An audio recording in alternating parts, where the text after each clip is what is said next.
I'm Amanda Salinas, and thank you for watching this CrimeWatch YouTube exclusive, where we're taking a look at some of the most talked about crime stories of the week across Texas.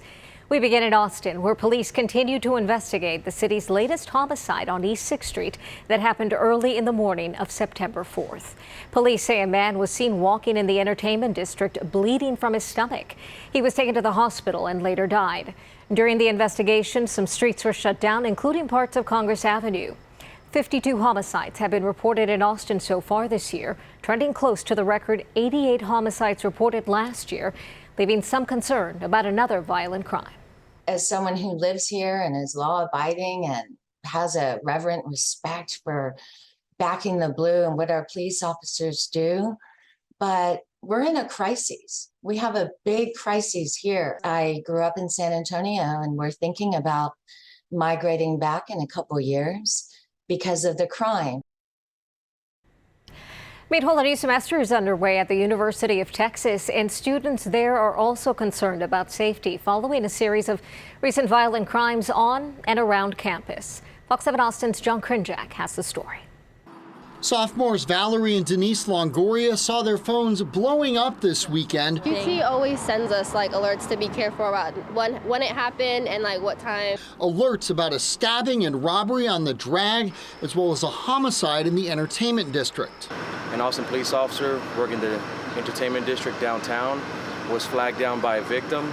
A man in his late 20s or early 30s who was not a student found bleeding from his stomach as he walked down East 6th Street early Sunday morning. Police now learning more from witnesses and security footage. There's two males who had gotten into an argument and it escalated. But still no arrests or suspects. Sadly, it's just the latest violent incident in that area, some of which have involved UT students. We've had multiple students who've been robbed at gunpoint, who've been assaulted. So it's been very concerning, that area, and we think they should avoid that area. You think you'll keep going out down there? Yeah, as long as I'm with my friends, then yeah. But if I'm by myself, I would not go. Yeah. Then there's West Campus, where a man was stabbed and robbed of his belongings Sunday morning by a suspect with an umbrella. Initially, we thought it was a stabbing with a knife, and it turned out that it was with an umbrella, but it was a serious incident. That suspect, who Safe Horns tells us was a homeless man, was arrested about an hour later, charged with aggravated robbery. Every single time that happens, me and my friends always send each other the alerts, and we're we can never go out by ourselves. If you ever need to go to the store or CVS or anything, always go with somebody. Safe Horns President Joelle McNew says walking in groups is key. She also recommends students carry and know how to use sound alarms and pepper spray. Even a pen can help fend off an attacker. Most importantly, follow your gut. If it doesn't feel right, cross the street. She'd also like to see stepped-up police patrols in West Campus, the most densely populated neighborhood in Austin. We have asked the university to come over into this area. We need more police. We need them on foot and bike patrol, and we're begging for it. In the meantime, the Longoria sisters say they're not taking any chances. We always carry pepper spray in our purse and stuff like that. We always go in groups. We never go by ourselves anywhere. In Austin, I'm John Krinjak, Fox 7 Austin News. It's been almost 2 weeks since Austin police found the body of a man shot in the parking lot of Barton Springs Pool. The family of the victim confirms he was 27-year-old Kamnik Campbell, a former football player living in Austin to pursue a music career. Fox 7 Austin's Amanda Ruiz spoke to his parents. When I think about who Kamnik is, the word beautiful soul comes to mind. For Nikki and Alvis Alton, their son was their entire world. He had a contagious laugh. He liked his music. He liked his football. He enjoyed freedom and peace of mind. And they were not the only ones who loved him. In fact, they say there isn't one person who would say anything bad about their son, Kamnik Campbell. Kamnik was all about family. Kamnik loved everybody. Okay.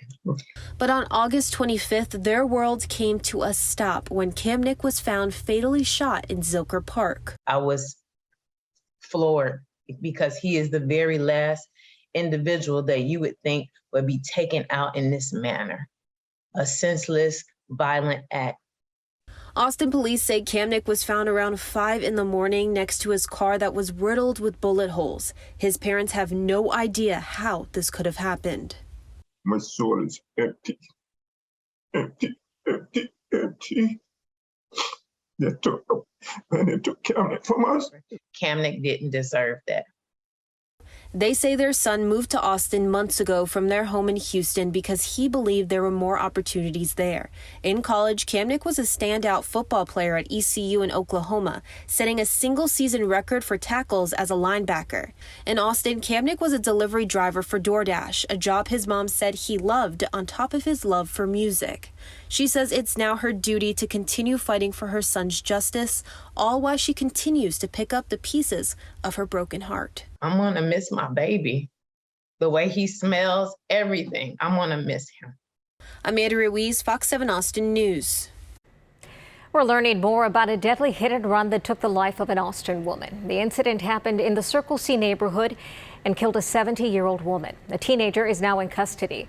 With the story, here again is Fox 7 Austin's Amanda Ruiz.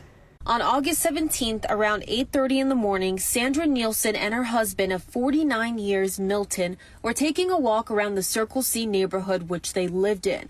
Milton told police it was during that walk when a vehicle driving extremely fast sped through a stop sign, hit Sandra, and then took off. Sandra passed away at the hospital a day later from her injuries. The arrest affidavit for 18-year-old Weston Holt says police believe he was the one to hit Sandra and then flee the scene.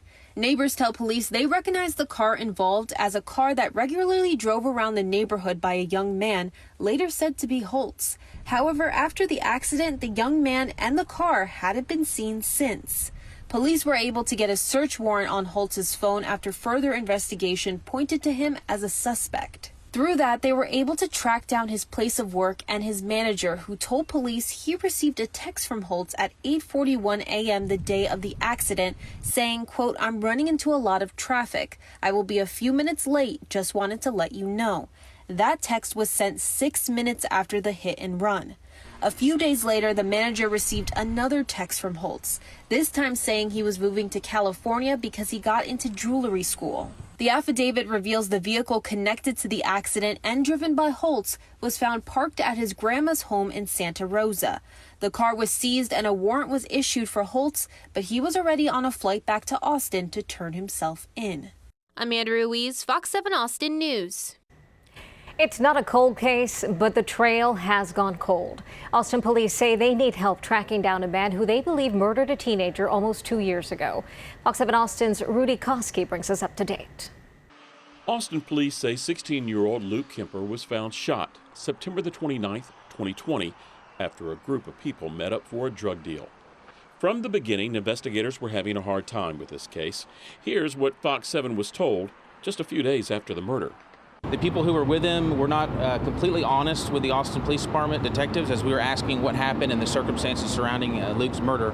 And that provided a significant delay in us locating the crime scene and finding evidence and identifying additional witnesses. Franco Javier Maldonado was identified as the suspected gunman. While authorities had a name, they were unable to find him, which is why a new request for help was issued this week. The U.S. Marshals are also assisting with the search. Wednesday night, Maldonado was even included on a national cable TV program. There's a chance that Maldonado is still in Central Texas, but there's also a very real possibility that he's hiding out in Mexico. At Austin Police Headquarters, I'm Rudy Koski, Fox 7 Austin News. More information about the suspect in a police chase that began in Pflugerville and led to an officer-involved shooting in North Austin, where the suspect later died from his injuries. This all happened on September 2nd. That suspect, identified as 44-year-old Joshua Butler, crashed his car near the Quick Trip at Palmer Lane and McAllen Pass. Police say he got out, shot at officers, and ran into the gas station, then back out. Authorities say he then attempted to carjack someone and shot at officers again. They returned fire. We're told Butler was hit by an officer's vehicle while shooting at police. The Texas Rangers are leading the investigation into the shooting. Jason Landry hasn't been seen or heard from since December 2020, but the work continues to find the missing Texas State student. Fox 7 Austin's Carissa Lemkel reports on new efforts to raise awareness about Landry's case.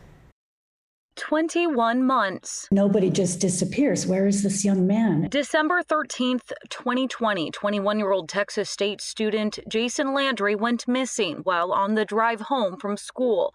Jason's case caught the eye of Catherine Shellman back in November of 2021. You know, I'm just a regular citizen. What can I do?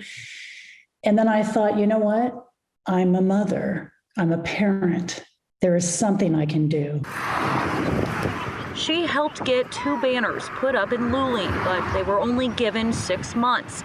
Now, those banners have been recycled. This is the one that I bought. Into something anyone can use. They all have pockets inside, and every bag is unique. They come in different sizes and shapes. This is one that a friend of mine donated money for. But it's more than that. Inside each bag, a flyer, a tag with the Attorney General's number, and a special letter. We thank you from the bottom of our hearts.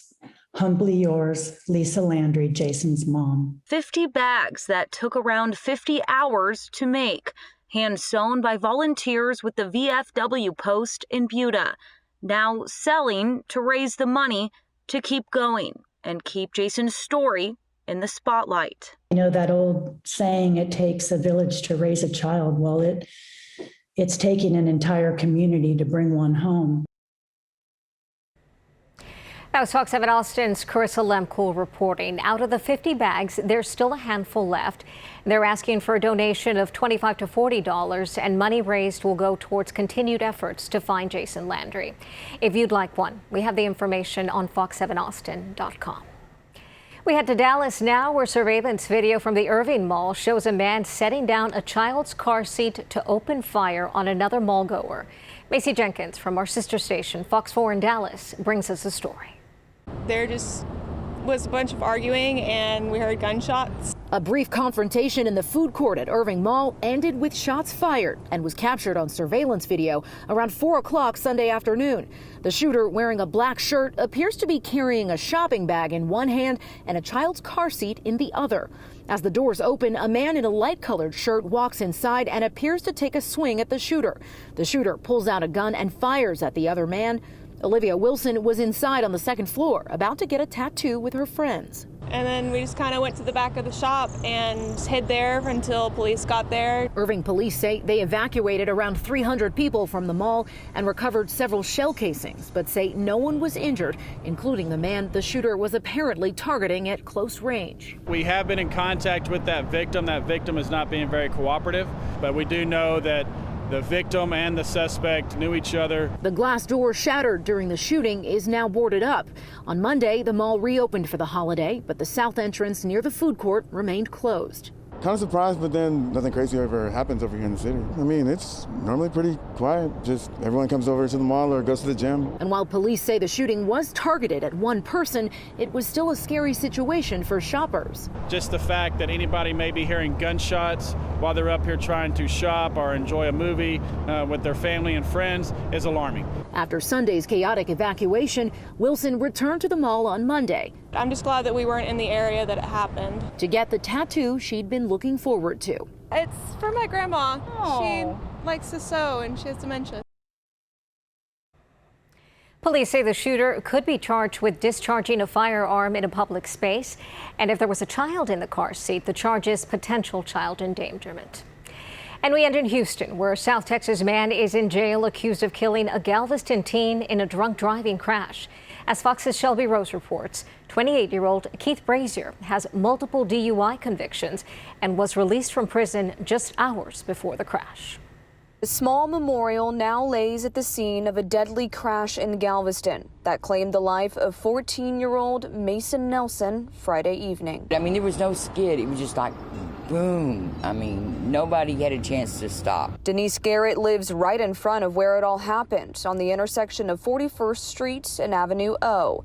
Galveston police say 4 other people were in the Jeep with Nelson.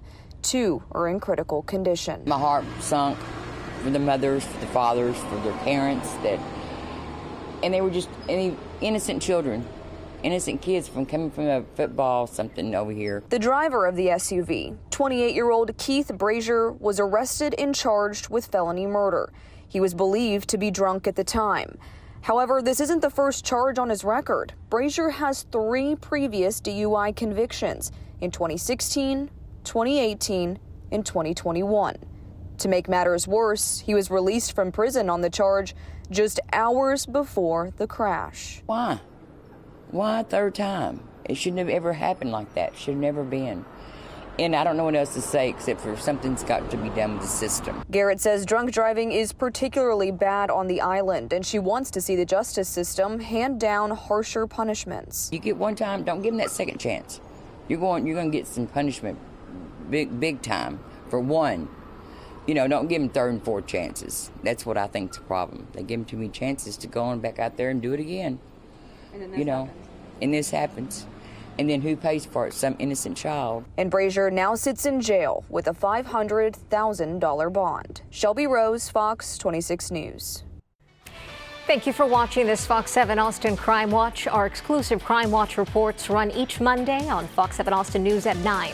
To learn more about the stories featured today, look for the links below this video. You can also find more stories on our website, fox7austin.com, or subscribe to the Fox 7 Austin YouTube channel.